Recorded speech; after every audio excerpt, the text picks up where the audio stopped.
صوبې په هر سرکاري او په پرایویټ هسپتال کې به هغه علاج کولی شي نو دا د صحت هغه یوه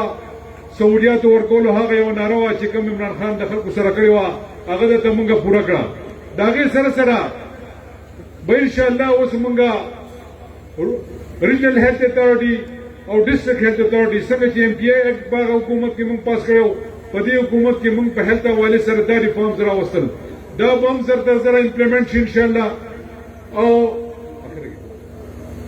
دا به هم زر تر زره امپلیمنټ شي انشاءالله او تاسو ته چې کوم کمود دی خلک وایي په هسپتال کې ډاکټر نشته یا ماته دوایي نه میلاویږي انشاءالله د دغه ایکټ د لاګو کولو نه بعد به دا به په خپله باندې خپل دوایانې هم اخلي او ځان له به ډاکټر هم ریکروټ کولی شي نو ستاسو دا مسلې به په دغه دهلیز باندې تاسو ته نه میلاویږي انشاءالله په ایجوکیشن کې په تېر شوي حکومت کې هم ډېر کار شوی دی عطیف خان ناست دی مخامخ ښه ډېر کار یې کړی دی آی ایم یو جوړه شوه مسنګ فیسلټي شو بلاشه ټیچر په انټیاس باندې په میرټ باندې ریکروټ شو 45-50 ټیچران انشاءالله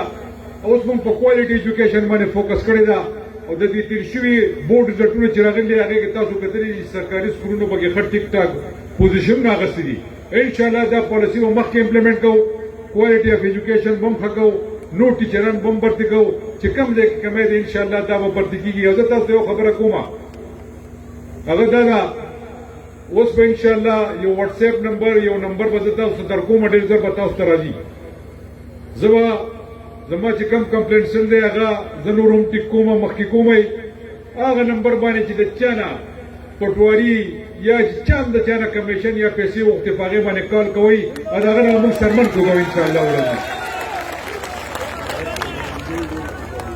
او بل دا خبره جج خو فیصله کړې ده غلطه کړې ده خو موږ به دا ډاکوان چې دا به په دغه باندې ځوړنده په دې چوکونو باندې انشاءالله ورځي نور هم انشاءالله چې څومره ریفارم دي ستاسو دپاره به یې موږ کوو زموږ مقصد عام عوام دی غریب مخلوق دی چې هغه ته څه نه څه دغه ورسي د شیلټر ہوم په شکل کې د پرایم منسټر صاحب یو انیشیټیو وه چې کوم خلک دا پېښور ته یا هیډ کوارټرز ته راځي که هغه د مردان ډویژنل هیډ کوارټر دی که هغه په سوات کې دی که هغه په ډي آی خان کې دی په هغې کې شیلټر ہوم یو کنسپټ به تاسو وکته کم خلک چې یا مریض څوک راولي ځان سره د هغه د شپې ځای نه وي یا څوک مزدورۍ دپاره غټ ښار ته راغلی او د هغه سره د شپې ځای نه وي نو هغه ته مونږ د شپې ځای د خوراک وسره وله مونږ ورکړی دی هغه هم د پرایم منسټر یو غټ عام غریب ولس دپاره سوچ ساتي او زه دا وایم زه خپل الله ګواه کوم چې کله ورسره زما ملاقاتي اولنۍ خبره ما د پرایم منسټر صاحب دا کوي محمود خان ته چې سهار پاسې اول د غریب سوچ کوه د هغې نه وروسته بیا خپل سوچ کوه د حکومت چلول سوچ کوه نو چې د یو سړي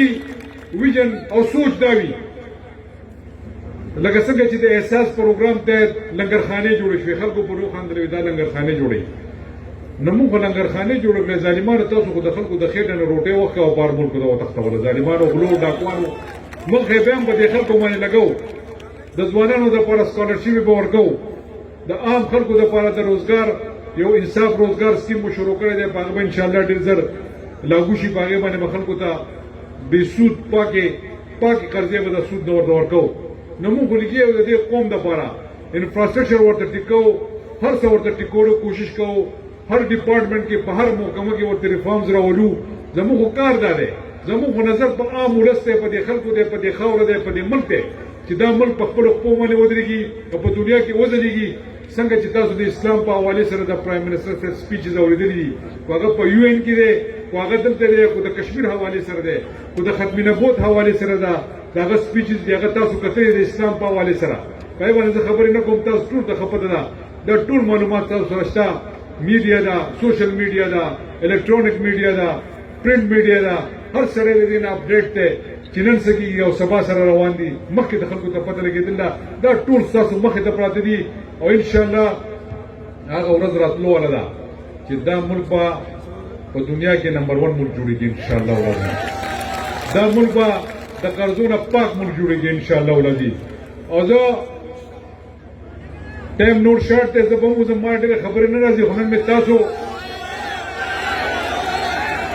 خو نن مې تاسو ډېر په جذبه او جنون کې ډېره موده بعد د پی ټی آی ورکران مشران ولیدل هغه ورځ باندې زه تیر ته تللی وم هلته هم ډېره غټه جذبه وه نن دلته هم ډېره غټه جذبه ده نو ځکه مې د خپل تقریر لږ اوږد کړو په ما الزام لګي وي دی ډېرې خبرې نه کوي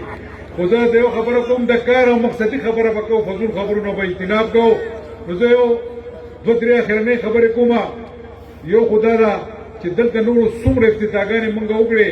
او سپیکر صاحب په خپل سپیچز کې نور هم داسې ووایي چې دا پروګرامونه روان دي نو زما خو زړه وشو چې یو دوه درې پروجیکټ موږ له راکوي چې یو په دې لاره کې علي محمد ته پرېږدم یو ځان سره هلته ویسمه خو بهرحال ستاسو هم حق دی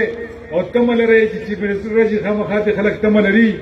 نو زه وایم چې هغه واده د سره وکړم چې پوره کړم چې سر ته ورسي چې تاسو هم خوشحاله شئ او موږ هم خوشحاله لاړ شو چې واقعي څه نه څه دغه وشول دا دوه ستاسو بین مطالبې دي یو تورانده بای پاس دی او یو یار حسین بای پاس دی نو انشاءالله دا د زما د طرفه توفه شوه د انټرچینج خبره وشوه سپیکر صاحب یې ذمهواري اخیستې ده د مراد سره به زه خبره وکړم زما د علاقې ایم این ایم دی او مشر هم دی زه به ورسره هم ستاسو دپاره سفارش خپل ولګوم چې یاره دا کار خامخا کول غواړي زه په اخره کې یو څو خبرې مې د میډیا والو دپاره اردو کې وکړم اردو کې وکړې خو بهرحال د ټولو پښتو کو یې ما څه ګناه خو نه ده کړې زه په اردو کې کومه خو بهرحال شهرام خانم وایي جس طرح آپ سب کو پتہ ہے کہ آج جو میگا پروجیکٹ مردان سوابی روڈ کے حوالے سے تھا کوئی 10 ارب روپے کا پروجیکٹ ہے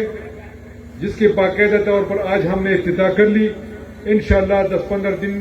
سے اس پہ کام شروع ہو جائے گا یہ ایک